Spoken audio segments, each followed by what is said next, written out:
ചലച്ചിത്ര സംവിധായകൻ VM ബിനു കോഴിക്കോട് കോർപ്പറേഷനിൽ കോൺഗ്രസ് സ്ഥാനാർത്ഥിയായി മത്സരിക്കും. കോഴിക്കോടും പാലക്കാടും LDF ജില്ലാ പഞ്ചായത്ത് സ്ഥാനാർത്ഥികളെ പ്രഖ്യാപിച്ചു. കണ്ണൂർ കോർപ്പറേഷനിലെ UDF സീറ്റ് ഉപജനത്തിലെ തർക്കത്തിന് പരിഹാരമായില്ല. കോഴിക്കോട്ടെ സ്ഥാനാർത്ഥി ലിസ്റ്റിലെ കോൺഗ്രസ് സർപ്രൈസാണ് ചലച്ചിത്ര സംവിധായകൻ VM ബിനു. കല്ലായി വാർഡിൽ നിന്നാകും VM Binu മത്സരിക്കുക.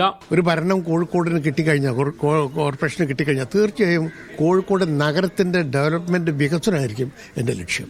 KPCC general secretary PM Niyas, youth Congress സംസ്ഥാന ജനറൽ സെക്രട്ടറി വൈശാഖ് കല്യാട്ട് തുടങ്ങി 15 സ്ഥാനാർത്ഥികളെ കൂടി കോൺഗ്രസ് പ്രഖ്യാപിച്ചു. 50 വർഷമായി, അരനൂറ്റാണ്ടായി ഇവിടെ LDF ഭരിക്കുന്നു, CPM ഭരിക്കുന്നു. കോഴിക്കോടിന് ഒരു പുരോഗതിയും എടുത്തു പറയാൻ സാധിക്കില്ല. ഒരു മാസ്റ്റർ പ്ലാൻ പോലും കൃത്യമായി ഉണ്ടാക്കാൻ കഴിയാത്ത ഒരു നഗരസഭയാണ് 50 വർഷം ഭരിച്ചു എന്നുള്ളതാണ് സത്യം. കോഴിക്കോട് ജില്ലാ പഞ്ചായത്തിൽ CPM 16 സീറ്റിലാണ് മത്സരിക്കുക.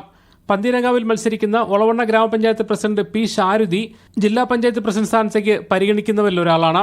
ജനാധിപത്യ മുന്നണി മുന്നോട്ട് വെച്ചിട്ടുള്ള സ്ഥാനാർത്ഥികളുടെ ഒരു ലിസ്റ്റ് പരിശോധിച്ചു കഴിഞ്ഞാൽ തന്നെ യുവാക്കൾക്ക് വലിയ പ്രാധാന്യം നൽകിക്കൊണ്ട് അവരിൽ വലിയ പ്രതീക്ഷ അർപ്പിച്ചുകൊണ്ടുള്ള ഒരു ലിസ്റ്റാണ് കേരളത്തിലുടനീളം വന്നിട്ടുള്ളത്. CPIയും RJDയും 4 സീറ്റുകളിലും മറ്റ് ഘടകകക്ഷികൾ ഓരോ സീറ്റിലും മത്സരിക്കും. പാലക്കാട് ജില്ലാ പഞ്ചായത്തിലെ 31 ഡിവിഷനുകളിൽ 22 സീറ്റുകളിലാണ് CPM മത്സരിക്കുന്നത്. മറ്റു സീറ്റുകളിൽ ഘടകകക്ഷികളും മത്സരിക്കും. 31 സീറ്റിലേക്കും സ്ഥാനാർത്ഥികളെയും പ്രഖ്യാപിച്ചു. അതേസമയം വാരം സീറ്റിനെ ചൊല്ലി കണ്ണൂർ കോർപ്പറേഷനിൽ കോൺഗ്രസ് ലീഗ് തർക്കം തുടരുകയാണ്. പ്രശ്നപരിഹാരത്തിന് UDFന്റെ മുതിർന്ന നേതാക്കൾ ഇടപെട്ടേക്കുമെന്നാണ് സൂചന. വിവിധ ബ്യൂറോകൾക്കൊപ്പം മീഡിയ 1 കോഴിക്കോട്.